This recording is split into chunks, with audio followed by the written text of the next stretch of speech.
ओम नमो भगवते वासुदेवाय नमः। श्रीमद् भागवत गीता का 7वां अध्याय ज्ञान विज्ञान योग है, जिसमें भगवान श्री कृष्ण अर्जुन को परम सत्य का ज्ञान देते हैं। पितृपक्ष में गीता के 7वें अध्याय का पाठ किया जाता है। इस अध्याय में 30 श्लोक हैं। इसका महात्म्य भगवान शिव ने माता पार्वती से कहा था।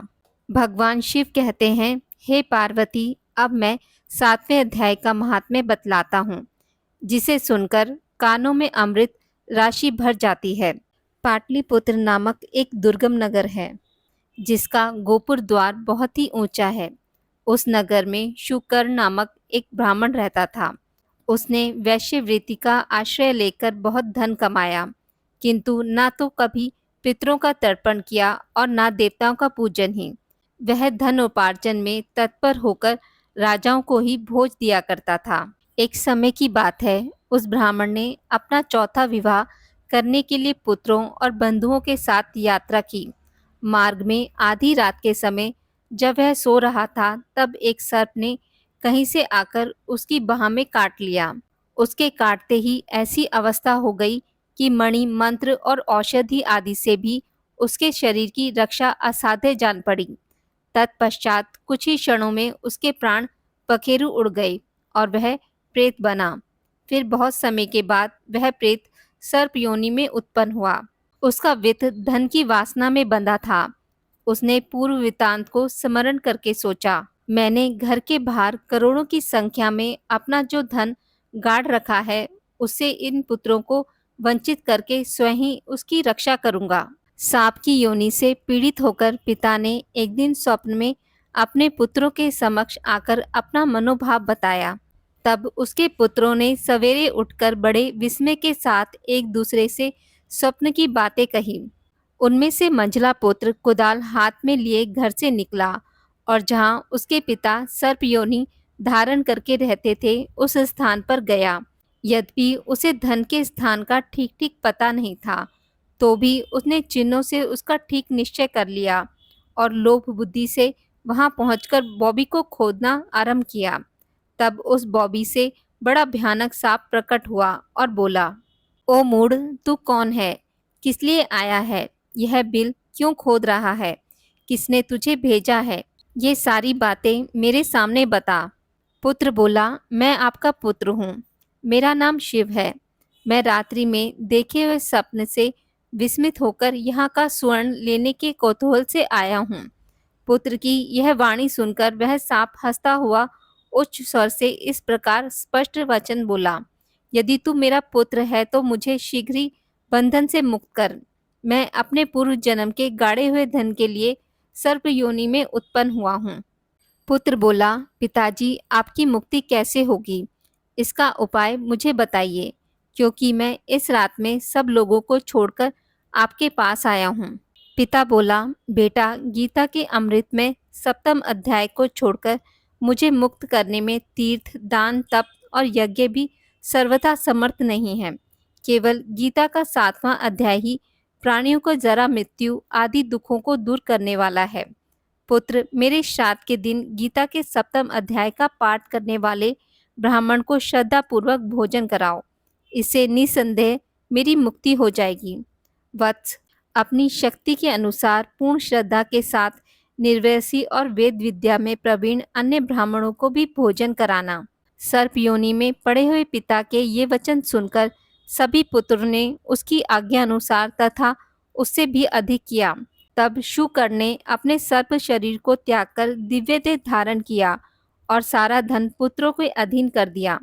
पिता ने करोड़ों की संख्या में जो धन उनमें बांट दिया था, उससे वे पुत्र बहुत प्रसन्न हुए।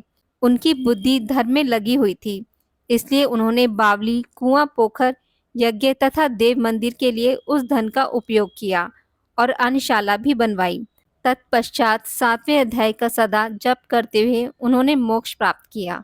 हे पार्वती, यह तुम्हें मैंने 7वें अध्याय का महात्म्य बतलाया, जिसके श्रवण मात्र से मानव सब पातकों से मुक्त हो जाता है। अब श्री कृष्ण भगवान अर्जुन से बोले, हे पार्थ, अनन्य प्रेम से मुझसे आसक्त चित्त तथा अनन्य भाव से मेरे परायण होकर योग में लगा हुआ तू जिस प्रकार से संपूर्ण विभूति, बल, ऐश्वर्य आदि गुणों से युक्त सबके आत्मा रूप मुझको संशय रहित जाने का, उसको सुन। मैं तेरे लिए इस विज्ञान सहित तत्व ज्ञान को संपूर्णतः कहूँगा, जिसको जानकर संसार में फिर कुछ भी जानने योग्य शेष नहीं रह जाता। हजारों मनुष्यों में कोई एक मेरी प्राप्ति के लिए यत्न करता है, और उन यत्न करने वाले योगियों में से भी कोई एक मेरे परायण होकर मुझको तत्व से अर्थात यथार्थ रूप से जानता है। पृथ्वी, जल, अग्नि, वायु, आकाश, मन, बुद्धि और अहंकार भी इस प्रकार यह 8 प्रकार से विभाजित मेरी प्रकृति है। यह 8 प्रकार के भेदों वाली तो अपरा अर्थात मेरी जड़ प्रकृति है, और है महाबाहो, इससे दूसरी को, जिससे यह संपूर्ण जगत धारण किया जाता है, मेरी जीव रूपा परा अर्थात चेतना प्रकृति जान। हे अर्जुन, तू ऐसे समझ कि संपूर्ण भूत इन दोनों प्रकृतियों से ही उत्पन्न होने वाले हैं, और मैं संपूर्ण जगत का प्रभव तथा प्रलय हूँ, अर्थात संपूर्ण जगत का मूल कारण हूँ। हे धनंजय, मुझसे भिन्न दूसरा कोई भी परम कारण नहीं है। यह संपूर्ण जगत सूत्र में सूत्र के मणियों के सदृश मुझ में गुथा हुआ है।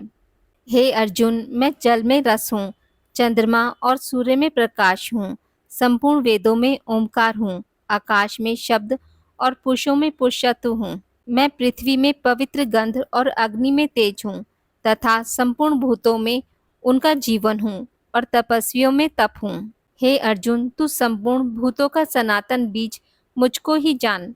मैं बुद्धिमानों की बुद्धि और तेजस्वियों का तेज हूँ। हे भरत श्रेष्ठ, मैं बलवानों का आसक्ति और कामनाओं से रहित बल अर्थात सामर्थ्य हूँ। सब भूतों से धर्म के अनुकूल अर्थात शास्त्र के अनुकूल काम हूँ। और भी जो सत्व गुण से उत्पन्न होने वाले भाव हैं, और जो रजोगुण से तथा तमोगुण से होने वाले भाव है, उन सबको तू मुझसे ही होने वाले हैं, ऐसा जान। परंतु वास्तव में उनमें मैं और वे मुझ में नहीं हैं। गुणों के कार्य रूप सात्विक, राजस और तामस, इन तीनों प्रकार के भावों से यह सारा संसार प्राणी समुदाय मोहित हो रहा है। इसलिए इन तीनों गुणों से परे मुझ अविनाशी को नहीं जानता, क्योंकि यह अलौकिक अर्थात अति अद्भुत त्रिगुणमयी मेरी माया बड़ी दुस्तर है। परंतु जो पुरुष केवल मुझको ही निरंतर भजते हैं, वे इस माया को उल्लंघन कर जाते हैं, अर्थात संसार से तर जाते हैं। माया के द्वारा जिनका ज्ञान हरा जा चुका है, ऐसे आसुर स्वभाव को धारण किए हुए मनुष्यों में नीच दूषित कर्म करने वाले मूढ़ लोग मुझको नहीं भजते। हे भरतवंशियों में श्रेष्ठ अर्जुन, उत्तम कर्म करने वाले अर्थार्थी, आर्त, जिज्ञासु और ज्ञानी, ऐसे 4 प्रकार के भक्त जन मुझको भजते हैं। उसमें नित्य मुझ में एक ही भाव से स्थित अनन्य प्रेम भक्ति वाला ज्ञानी भक्त अति उत्तम है, क्योंकि मुझको तत्व से जानने वाले ज्ञानी को मैं अत्यंत प्रिय हूँ, और वह ज्ञानी मुझे अत्यंत प्रिय है।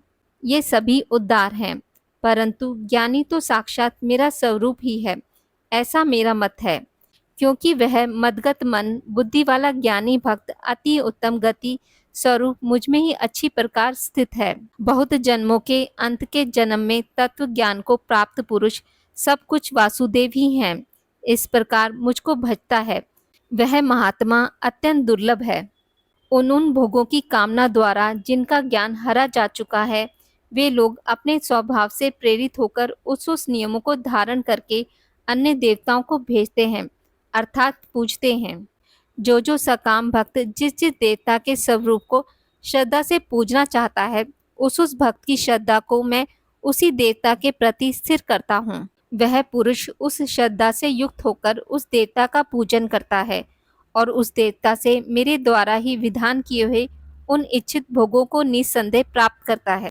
परंतु उन अल्प बुद्धि वालों का वह फल नाशवान है, तथा वे देवताओं को पूजने वाले देवताओं को प्राप्त होते हैं, और मेरे भक्त चाहे जैसे ही भजें, अंत में वे मुझको ही प्राप्त होते हैं। बुद्धिहीन पुरुष मेरे अनुत्तम अविनाशी परम भाव को ना जानते हुए मन इंद्रियों से पूरे मुझ सच्चिदानंद धन परमात्मा को मनुष्य की भांति जन्म कर व्यक्ति भाव को प्राप्त हुआ मानते हैं।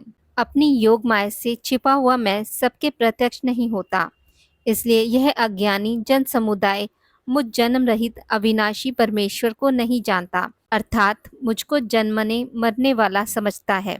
हे अर्जुन, पूर्व में व्यतीत हुए और वर्तमान में स्थित तथा आगे होने वाले सब भूतों को मैं जानता हूँ, परंतु मुझको कोई भी श्रद्धा भक्ति रहित पुरुष नहीं जानता। हे भरतवंशी अर्जुन, संसार में इच्छा और द्वेष से उत्पन्न सुख दुख आदि द्वंद्व रूप मोह से संपूर्ण प्राणी अत्यंत अज्ञाता को प्राप्त हो रहे हैं, परंतु निष्काम भाव से श्रेष्ठ कर्मों का आचरण करने वाले जिन पुरुषों का पाप नष्ट हो गया है, वे राग द्वेष जनित द्वंद्व रूप मोह से मुक्त दृढ़ निश्चय भगत मुझको सब प्रकार से भजते हैं। जो मेरे शरण होकर जरा और मरण से छूटने के लिए यत्न करते हैं, वे पुरुष उस ब्रह्म को संपूर्ण अध्यात्म को संपूर्ण कर्म को जानते हैं। जो पुरुष अधिभूत और अधिदेव के सहित तथा अधियज्ञ के सहित मुझे अंतकाल में भी जानते हैं, वे युक्त चित्त वाले पुरुष मुझे जानते हैं, अर्थात प्राप्त हो जाते हैं। इस प्रकार उपनिषद ब्रह्म विद्या तथा योग शास्त्र स्वरूप श्रीमद् भागवत गीता में श्री कृष्ण तथा अर्जुन के संवाद में ज्ञान वियोग नामक 7वां अध्याय संपूर्ण होता है।